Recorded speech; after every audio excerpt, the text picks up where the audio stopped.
All right. So while I'm waiting on people to come in, I'm gonna go ahead and talk. Good evening, peace and power, elevation. Be to all of you. This your girl Tiffany coming through here live in effect. So tonight I want to talk about the price of fame. And what do I mean by the price of fame? I want to talk about what's going on within the hip hop industry. Okay. What's the price of fame of becoming a rapper? It doesn't always come at a good cost. Can it come at a deadly cost? And I think the reason why I'm speaking on it is because there's been many rappers over the years that died due to gun violence. And today, one just passed away. He went by the name of Snooty Wild. So Snooty Wild was a rapper from Memphis, Tennessee. He was signed under Yo Gotti's record label. So yeah, he died due to gun violence. He was shot in the neck and he didn't survive. So what is the state of hip hop at this moment? At this current state right now, what is the state of hip hop? Is hip hop a safe place? Is it a safe profession for many artists to get into?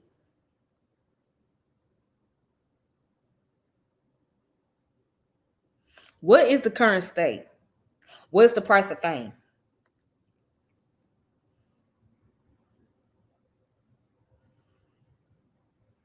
And it seems like over the years, more and more rappers have been killed. Let's see, you had Nipsey Hussle, you had Bankroll Fresh, Marlo, Young Mozzie,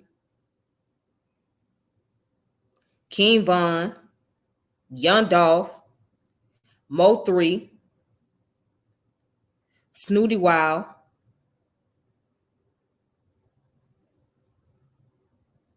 Draco the Ruler. It's a list. These rappers don't get a chance to see themselves at the top of the list.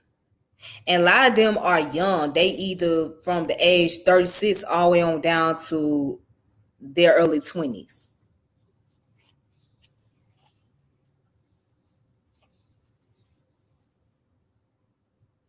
So what should rappers know or upcoming rappers know about the industry before they get in it? Do they need to know about do they need to have mentors before they either get involved in becoming rap stars? Do they need to be able to go through baby steps and learn how to play the game of chess? And one of those things that's causing the ongoing violence is this whole thing called the drill music. Oh, not to mention Pop Smoke. You got this drill music. Drill music brings about major destruction. I'm sorry. Man, ain't no way to sugarcoat it. This music consists of people going at each other, right? Going at their ops. So you coming at your ops, you talking about your ops, you talking about they dead homies, you talk about their relatives and all of that. And that creates the chaos. And some of these rappers, not all of them, but there are some rappers that came from the gang life, street life, and they bring that into the music industry. Then you got some rappers who claim to be gangsters and they still roam in the streets. They roam the streets after telling on everybody, like Tekashi 69. He done did some dirty shit, but because he snitched on his homies, that was part of the A-Tray Blood gang that he was in. He got less time in prison while the rest of them got to do more time.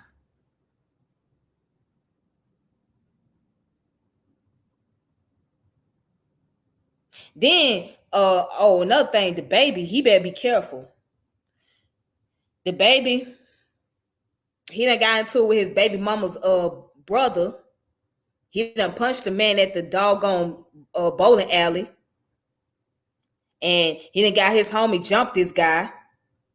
All because the brother saw a video where the baby was putting his baby mama, Danny, what's her name, Danny Lee, and he was putting her out the house while she was holding the baby and breastfeeding the baby.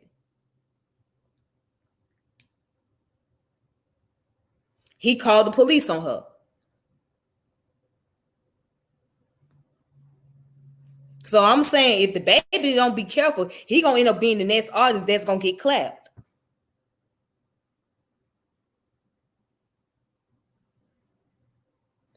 I mean, you know, it's a deadly game. This is one of the reasons why. I mean, I love music, right? But I would never want to be a part of the music industry because it's bad enough the business aspect of it is very corrupted. And it's too much politics. It's politics on top of politics on top of politics on top of politics. And then, you know, in the rap industry, you got a bunch of violence going on.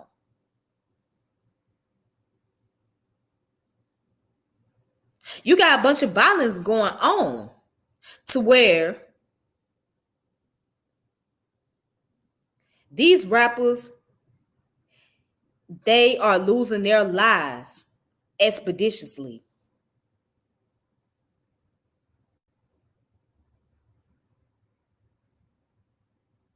They're losing their lives. Then what's the one name? What's that child's name? Kodak Black. He just got shot when they had the Super Bowl party or Super Bowl event, right? He went to a Justin Bieber concert or show, and he was one of the individuals that got shot.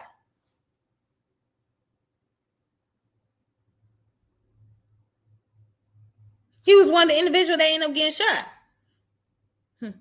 Yeah, I remember Lil Boosie got shot in Dallas.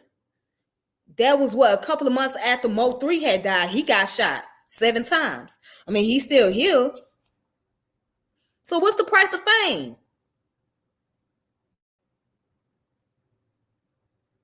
Rick Ross done got his tour bus shot up.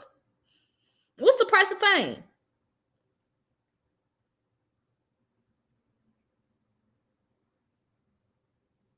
So if it takes to get all these, see, this is the thing. This is one of the reasons why I have an issue when you try to incorporate the gang culture into the music industry. What these people don't tell you, right? These record labels, these doggone A&Rs and all these people that put these artists on, you know, you want to give them some type of gangster image or want them promote gangster image. But what you don't warn them is it gonna come with a price tag. What you don't warn these artists is that they putting themselves in danger.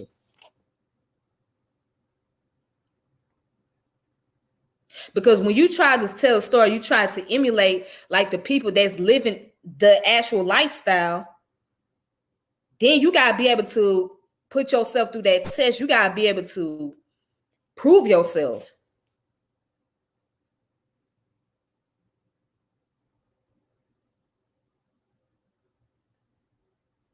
And then lo and behold, Megan Thee Stallion, I pray for this child.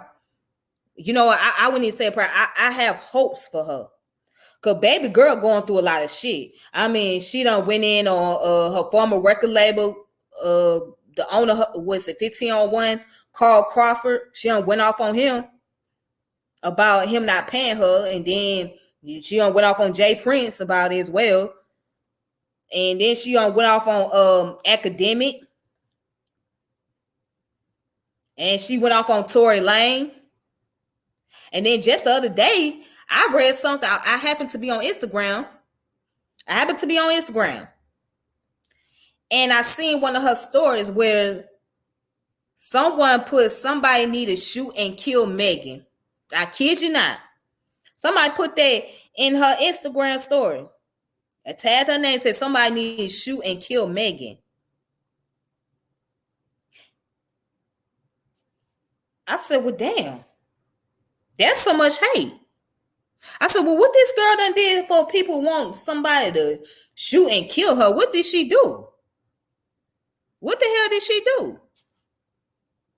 You know, then you got folks saying that she done lied about Tory Lanez and shot her and all of this stuff, and they wasn't even there. They wasn't there to witness. That's the funny part about it.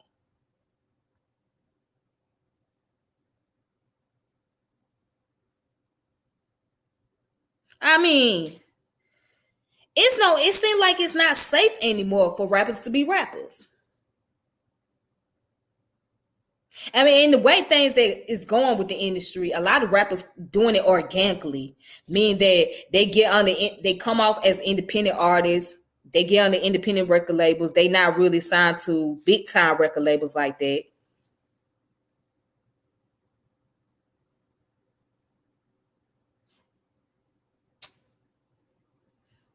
You know what I'm saying? So they getting they receive little to no protection. And some of them think that they can run around here and go to whatever neighborhood and flash their money and they don't think nothing's supposed to happen to them. I mean,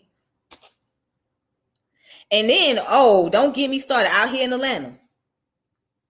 The most dangerous place that you could ever get killed is on the highway. If you on 285, be careful driving 285 because that's where a lot of the killings be taking place. Right there on 285. There was some rapper from Houston, Texas. So last year they had the All-Star event out here. And some rapper from Houston, Texas was supposed to be performing. And he ended up getting killed right there on the highway.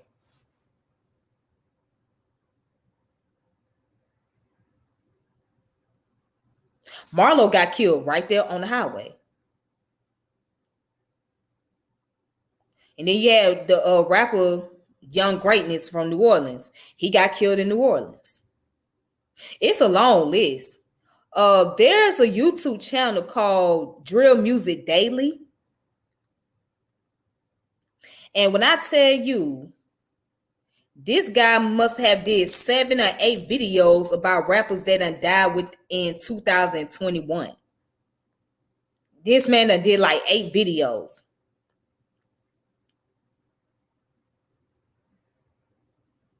Because it's just that many of them, whether they be on the mainstream or whether they be underground rappers or whether they be independent artists.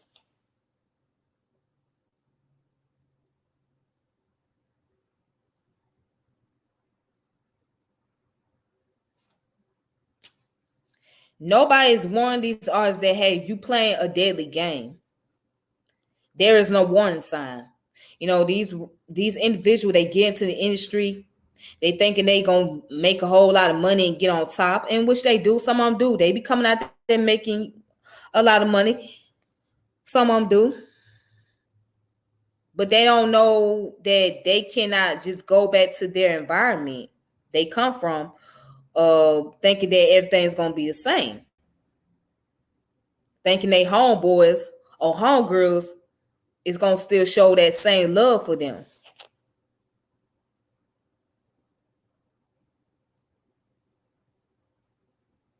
So what I'm saying, it's a deadly game, man. It's a deadly game. It is a deadly game out here.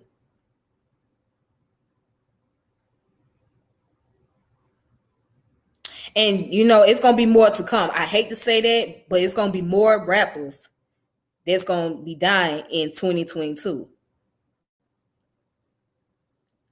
There's gonna be more rappers that's going to lose their lives in 2022, either because of their destructive behavior, or because somebody is envy of them, or because of their past life, and somebody is waiting for that opportunity to catch them slipping.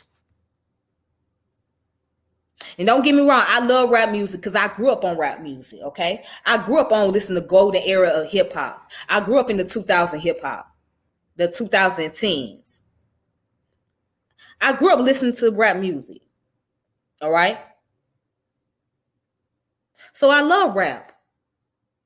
But I just don't like to state that where it's going. At once upon a time, it used to be real fun. But now it's not so fun anymore. It's not so fun anymore because it starts to be very destructive.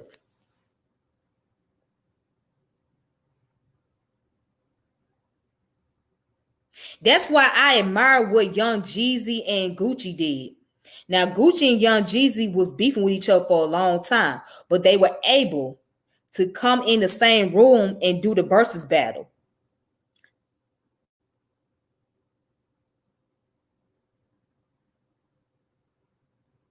They were able to come into the same room, do a versus battle to solve their differences.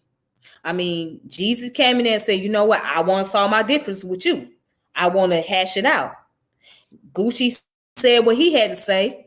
And, although, Gucci said some things that hit close to home to Jeezy about Jeezy homeboy, but still they was able to solve it out because it's like, they both are too old and they like, look, man, we gonna say our piece and we gonna move on. Same thing, 3 6 Mafia and Bone Thugs and Harmony. They were able to hash out whatever issue they done had. And they both moved on. They went their way, Bone Thugs went their way, and 3 6 Mafia went their way afterwards. I mean, it got kind of crazy on Busy part, because he was throwing the microphone at Juicy J because Juicy J told him to suck his wee. And I don't know, and he went off on Gangsta Boo and all of that. But they hashed it out and they went their own way. And that's a great thing because in the beginning, when hip hop first started, it was freestyle battles. Okay? It was better. They battled, if you had an opponent, battle it out in a freestyle. And then you go your way afterwards.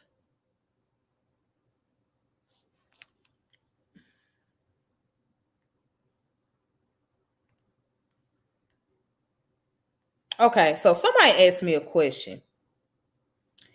It's okay, all black people love each other. Yeah, it is okay, but that's not the reality. Every black people ain't gonna love one another. All skin folk ain't your kinfolk. All skin folk ain't your kinfolk. All skin folk ain't your kinfolk. If somebody grew up smoking cigarettes, does that make it good? I'm not sure why you would ask me that question. I'm gonna let you think about that question that you just asked me. If somebody grew up smoking cigarettes, does that make it good? I want you to think about that question you just asked. I can't wait to collaborate with other YouTubers too. As a matter of fact, I have no, I have not collaborated with them, but I have had some other YouTubers come on the platform and whatnot. But I'm looking forward to it. There's a selective few that I want to collaborate with. Select a few. All right. But anyways, getting off the discourse.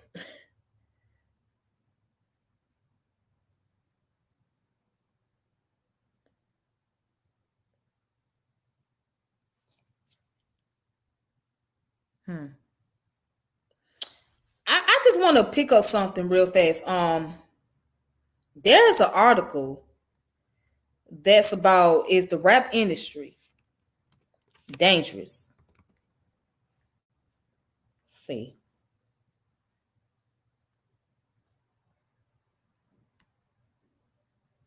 Okay, so this article come from Pendulum, the student site of Penridge High School. All right, so I'm gonna go ahead and share this article.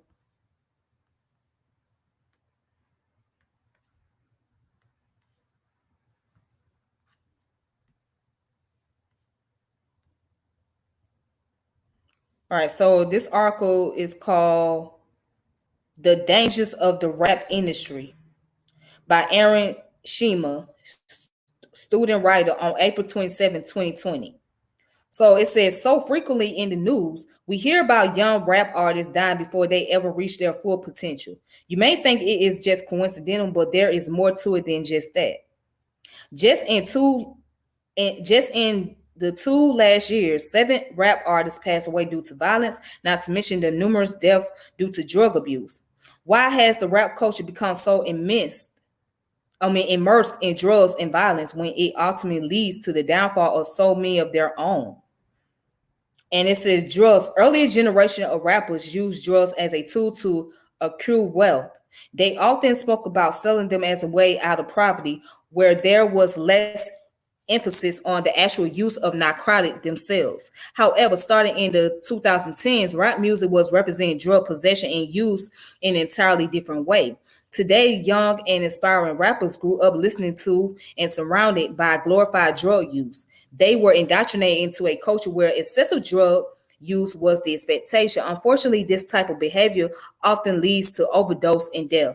Now, let me start right there. Now let's talk about the drug culture as well. That's another thing.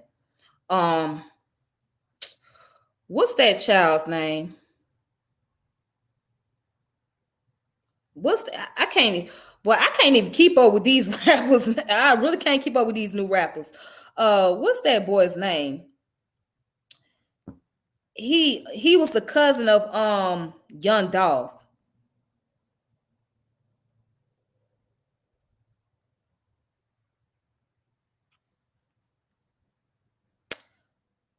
Let me find out what's his name.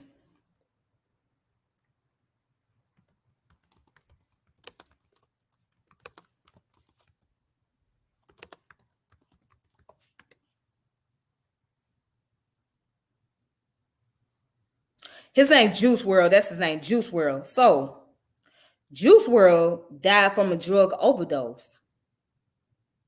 They say he had too many drugs in his system when he was in the airport. So that's another thing.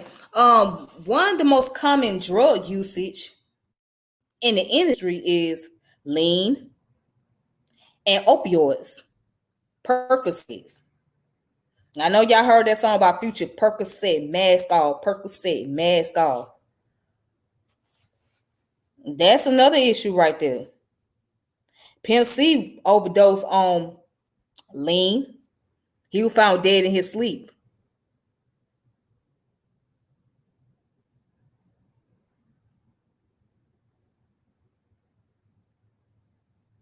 He was found dead in his sleep. So that's another issue in the rap culture. The the amount of usage of drugs, hardcore drugs. And you know that opioid is a serious crisis in the African American community. It's up there with crack cocaine. You got people running around here taking Percocets, Molly's, and all of that. And then the saddest part about it is kids younger than 21 that's on these type of drugs.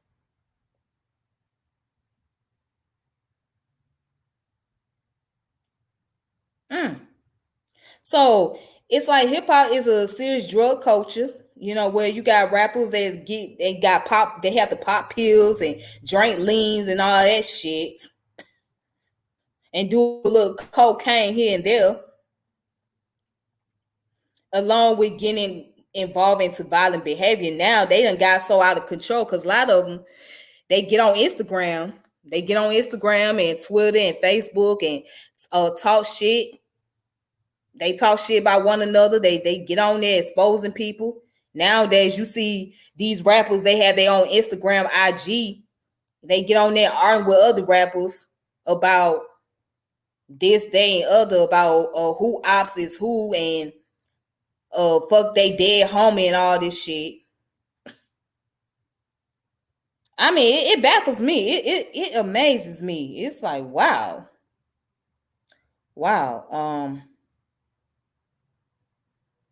Then it was another rapper who got killed in Florida. What is his name? SS Tentacion. I don't know how to say his name. SS Tentacion or something like that. That young man was killed in Florida. in his car, and a group of youngsters came up to him and shot him multiple times. I mean, it seemed like an unsafe place, especially for young African American males. How you say to Tassian? To Tassian? I don't know. Like I said, I don't really keep up with a lot. I can't keep up with a lot of them like that. You know what I'm saying? I can't really keep up with a lot of them, but it seems like it's not really a safe place for a lot of young people, especially these young black males. It's not really a safe place for them. They come into the industry, they misguided. They ain't got nobody mentoring them. They ain't got nobody to show them the direction they need to go or how to maneuver around, how to handle business. They don't got that. Mm. Baby, you don't know what lean and opioid is. You don't know what lean and opioid is. Opioid is the pills, lean is the drink.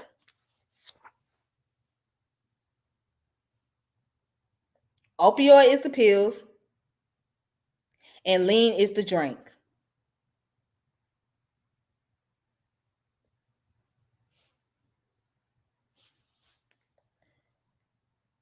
Is it okay for people to willingly sacrifice their own people so they can get wealthy? Okay, what's up with these questions that you're asking me? Oh, what are you trying to get at, buddy? Buddy, what are you trying to get at with these questions? Because I think you know the answer. I think you just, I don't know, I think you just being rhetorical with these questions.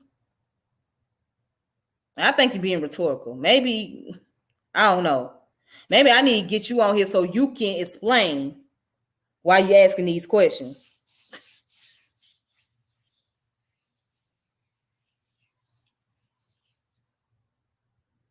Yeah, but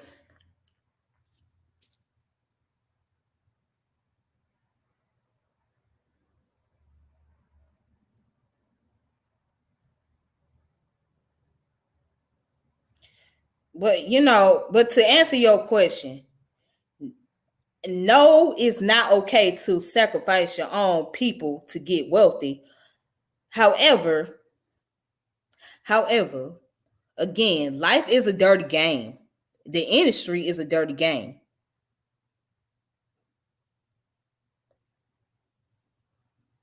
The industry is a dirty game. Life is a dirty game.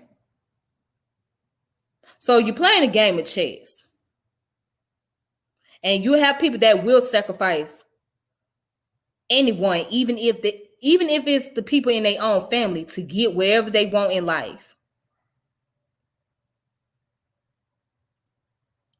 Even if it's somebody in their own family, they will sacrifice those people. They will do whatever they can to just get by in life.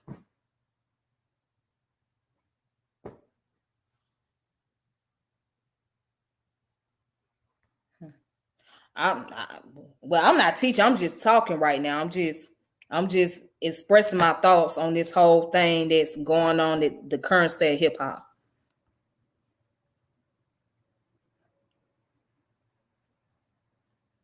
Hmm. All right, but let me go ahead and go back to this article.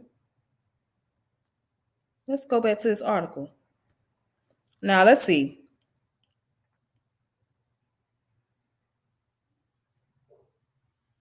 And it says violence.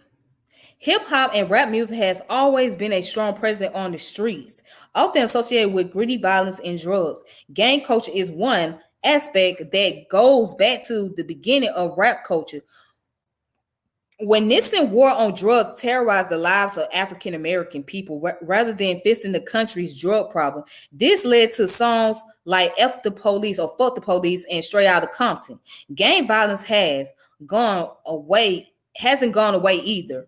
Artists like Blueface often reference their connection to a popular gang, the Crips. On the other hand, many artists represent the opposite affiliation, the Bloods like YG and Cardi B. Although artists may not be living that lifestyle anymore, before the fame in some areas where artists come from, gangs offer a form of protection that was necessary. Once those ties have been established, it is tough to break them.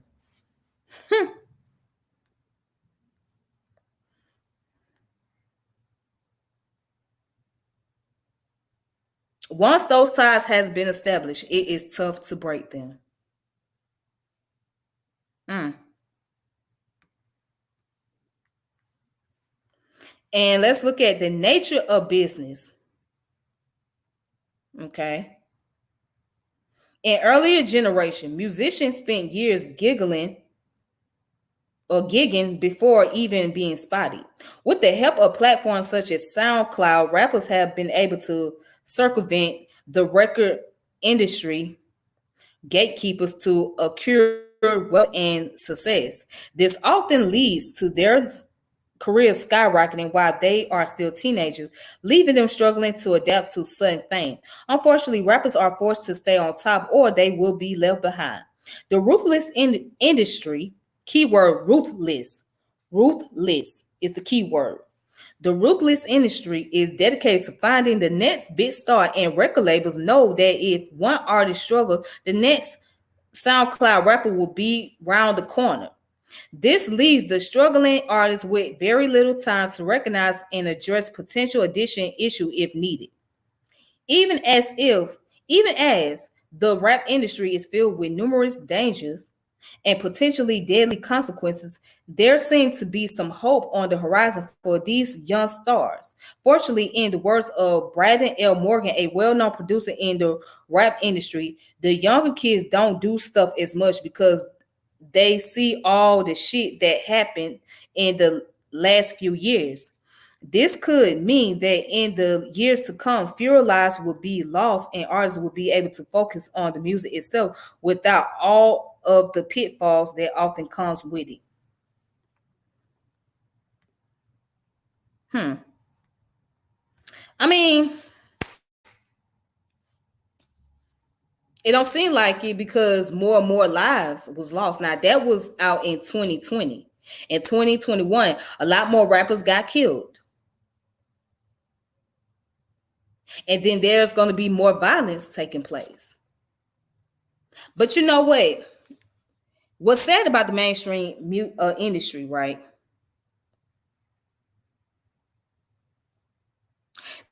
They want artists to make music about violence more than anything about something constructive or productive. They want artists to sell sex more than talk about something productive. So if you want to hear real hip hop music, you got to go to the underground level. A lot of these underground artists, they don't get enough recognition for the type of music they make.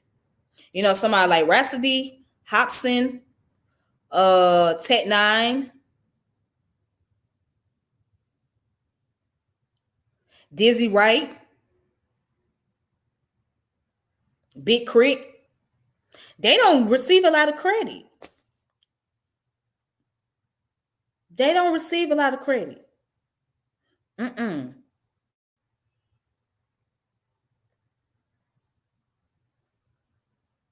They don't. But I want to play something. Okay, so let me go ahead and post up the disclaimer. Yeah, I gotta post up this disclaimer before I even play the videos. Go to the files.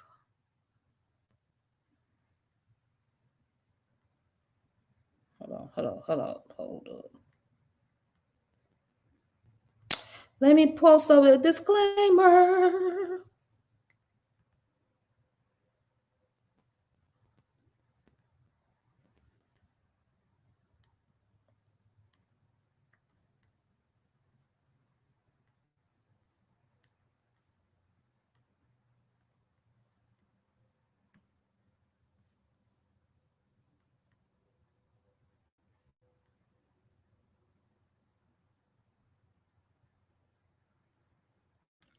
Okay, hold on. Because you all don't like people like Big Crit, anything that have to do with death and degradation is what people gravitate.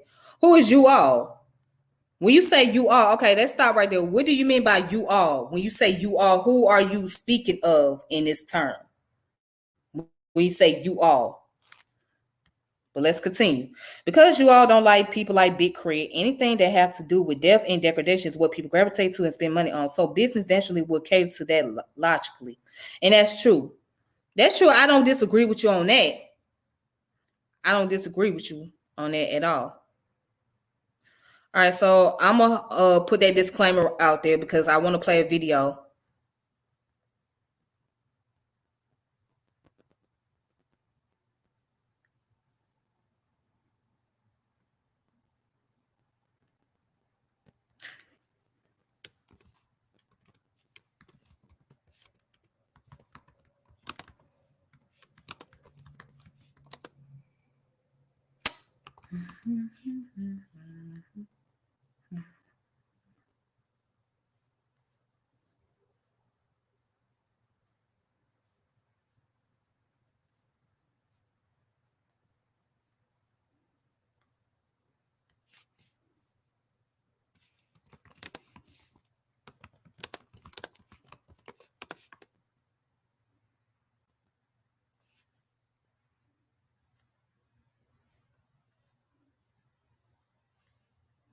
Okay, here we go. So this video is called Black Murder is Normal. I want y'all to watch this video, okay? And I'm not going to play all of it.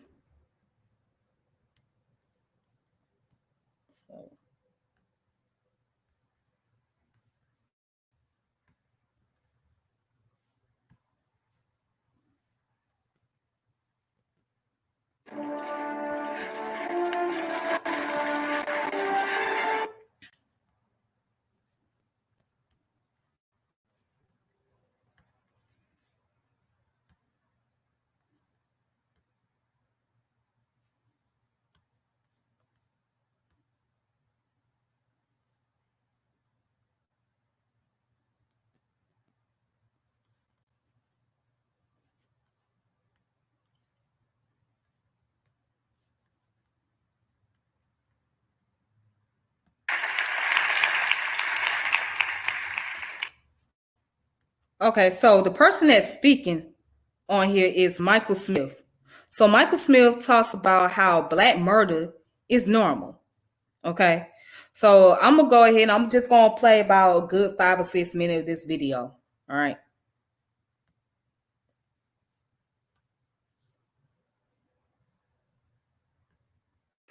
Thank you. This is me. 24 years ago this month. I'm 17 years old, a senior in high school, living in Orlando, Florida. And 2 weeks after this picture was taken, my life went on a tremendous and continues to be on a tremendous journey. 2 weeks after this picture was taken, I dropped out of my private school in the middle of my senior year, moved to a city outside of Atlanta called College Park, Georgia, and enrolled in ministry school. And it was that time that I got a new nickname, and that nickname is White Mike. Now, how I got the nickname White Mike is pretty simple. I arrived at a church that had about 1,000 people, and when people would ask, you know, have you seen Mike? And somebody said, Mike who? Nobody knew my last name. Smith was too hard.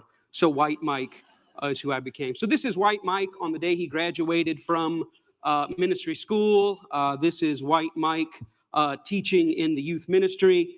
This is White Mike doing an example on the stage with his pastor.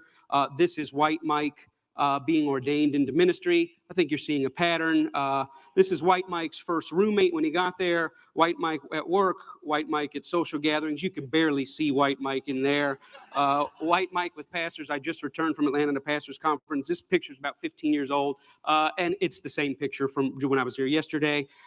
This is White Mike's wedding party with White Mike's dad.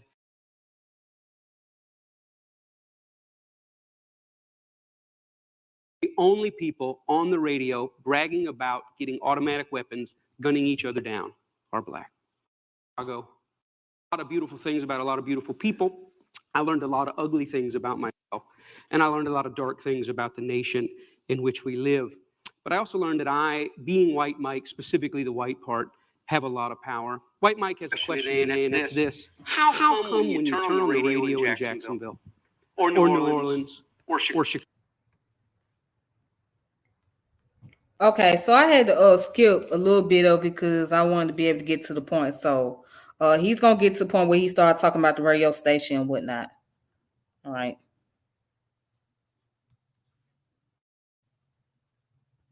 Or Chicago, or Little Rock.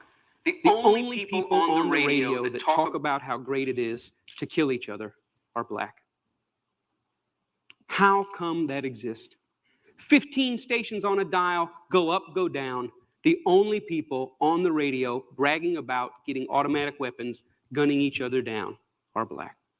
This right here is a song. My pastoral vocabulary won't let me read the title, but I will read this. Catch a young black male not paying attention at the red light with your AK-47. Let me see you shoot it. You're a killer, you're a killer, you're a killer, you're a killer black male. Let me see you prove it. Why does this exist? I'll take it even further, because a lot of time racism exists in what we don't know, what we don't see. Where are the white killers on the radio? Where are the white AK-47 shooters? Where are the white drug dealers? Where are the white people on the radio that brag about what it's like to murder witnesses before trial? The truth is they don't exist. And the question is why? Why don't they exist? Do white people not kill people? Do white people not use AK-47s to shoot each other? I mean, we know, do white people not do drugs? Do they not deal drugs? Of course they do. But why is it that it doesn't make it to our mainstream radio? Why is it that we don't hear it hundreds of times a day in hundreds of cities across the nation, thousands of plays that say the idea that a black guy would kill another black guy is something to be celebrated, something to be romanticized? And why is it that white people don't do it? And maybe it's because there's a right audience for it. Or maybe it's because it's not really marketable. Maybe because can't get sponsors. I don't know why it is. Or maybe it's because it's just not the white man's role. Or maybe when white people get up and talk about being drug dealers and AK-47 killers, maybe it's even sicker than that. Maybe when white people do it, they're accused of acting black. The truth is, in America, black murder is normal. Black murder is normal. The idea that a black man or a black woman would be involved in a homicide, either as a perpetrator or a victim, is so common, so broadly accepted that it basically goes unnoticed. The truth of the matter is, black families are affected by homicide at rates of 10 times their white counterparts. There will be more death in the form of homicide involving black people this year than any other form of violence that dominates our national conversation. More than school shootings, mall shootings, mass shootings, workplace shootings, lovers' trysts that turn violent and bloody, even more than in war and in terrorism. No one will lose their life at greater numbers than black Americans involved in violence. Now, when you talk about what's going on in one segment of society and somehow tie it to what's going on someplace else, you kind of lose people. They detach. This is our unknowing. Prejudice, discrimination, and racism are not the same. We know prejudice. It exists in human hearts and minds. Discrimination exists in hands and policies. But racism is neither in hearts and minds, nor is it really in policies. As a matter of fact, it doesn't take action to keep racism going. It takes inaction. It doesn't take hearts and minds to keep racism going. It actually have to keep things out of people's mind. Racism is like the millstone that churns along in the background. It just goes generation in and generation out and keeps turning out the same generational outcomes. Racism is like the nicotine stains left on the walls after the smoking tenants move out. They take the couch, they take the clock, they take the picture, but the evidence that they've been there still remains. Now, when I speak of black murder being normal, I'm talking about the combination of commonality and palatability. You know, black murder in our country is not only common, it's not only frequent, but it's an idea that we celebrate. It's an idea that we say is okay. We actually make heroes out of the notion, heroes out of people that trivialize and romanticize it. How common is black murder? Well, in some demographics in the United States, it's very common. According to the CDC, they release a report every year called the LCOD, leading cause of death. And every year, it's been this way year in and year out for the past decade, as far back as they list on their site, black males ages 15 to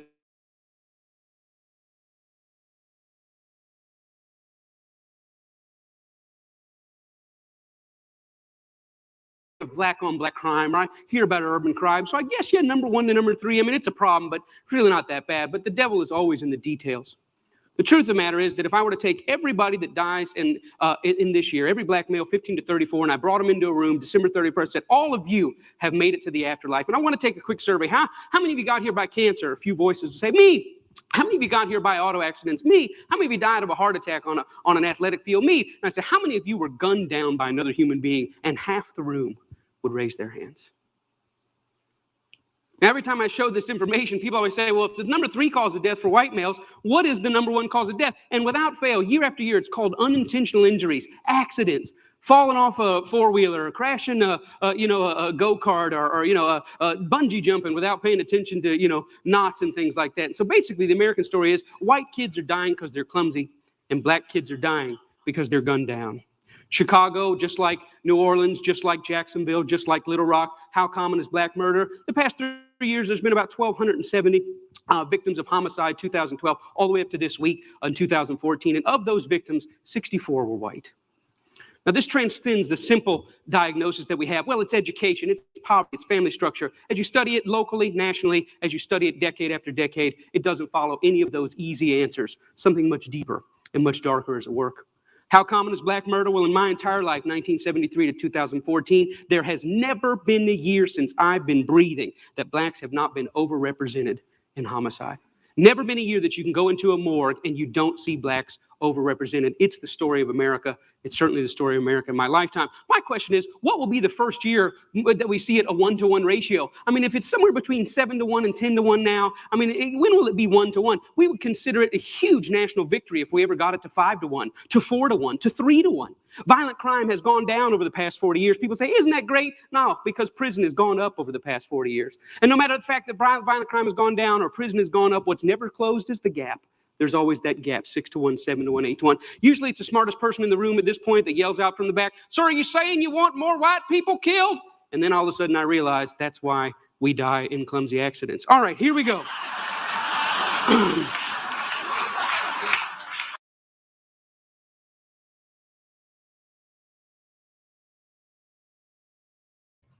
All right. So as you guys can see, that's the video about Michael Smith and how it says black murder is considered as normal. And so it has been normalized in the music industry. It has been normalized. And it's so funny that you got people that say, stop the violence, or we need to stop the violence, or we need to do this, or we need to do that, whoopty whoopty woo. But you guys have normalized this. You have normalized the behavior. So how can't you turn around and say stop the violence when you continuously perpetuate violence in the music? When you perpetuate drug culture in the music and prostitution and all of that, how can't you stop it? You know what I'm saying? You really can't stop no violence because America was built on the principle of violence. It was built on the principle of a drug culture. It was built on that. So it ain't nothing to do to stop it. You can't stop it, man. It was built on that concept. It was built on that principle. It was built on that principle. But anyways, y'all, with that being said,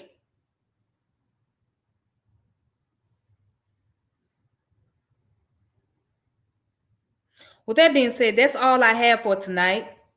So I'm going to go ahead and log off of here. And I hope you guys take something out of this video. And I thank y'all for watching it. So until then, just realize and know that who you're going up against. And people like Vlad TV especially, he makes a killing off of seeing rappers telling on themselves and making fun of rappers. Okay? And he ain't the only one. But until next time, y'all, this your girl Tiffany, and I'm logging off when I'm saying peace and power elevation be to all of you. And I'll talk to y'all later. Deuces. Take easy. All right, be safe.